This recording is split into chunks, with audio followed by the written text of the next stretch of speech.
mama mama mama okilindi mangai tempo na ninyema mama ngai nde orphelin okilindi mangai tempo na ninyengai nasalisaka pena salisaka aninga Jean-Jacques Kilwa témoin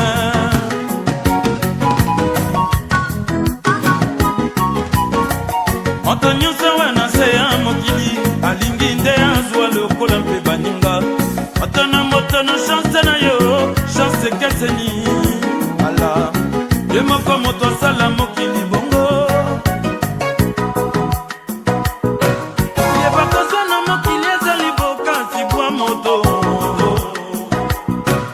ye bamoninga kasu ezali ndeko ya mosala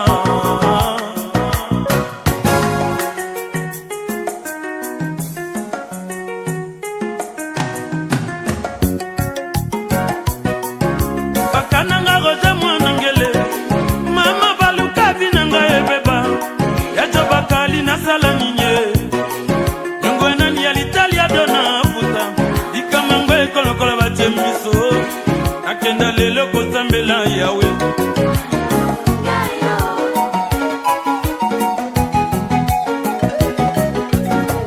motosaki asali makasi akomi mpe kozwa ebotaka binemie bapitie soki alati kitoko mabe asalisa bato mabe asalisa tese mabe tokosuka wapi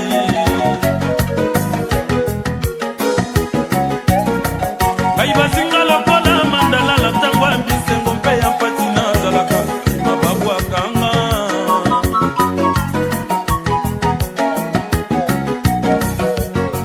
nalela se na nzambe ala bakana ngai leya libanga na nga ndekokana binemi na nga se baninga banga basalaka sambla na miso nanga josi nsima mokongo na nga pene batianga mbeli nasalekianga koluta na nyau nakenda lelo kotambela yawe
Merci d'avoir regardé cette chanson sur Rumba Karaoké. Ne sois pas timide. On est tous là pour s'éclater, en chantant ensemble les meilleures chansons de la rumba congolaise. Va dans la rubrique playlist. Choisis l'artiste de ton choix, et deviens la star de la soirée. Laisse-nous un petit commentaire avec ta suggestion de chanson rumba préférée, et on s'assurera de la publier dans notre prochaine vidéo. Entre-temps, abonne-toi sur la chaîne YouTube Rumba Karaoké, la première chaîne karaoké 100% rumba, pour ne rien manquer. Et merci beaucoup d'aimer et partager nos vidéos avec vos proches. À très bientôt.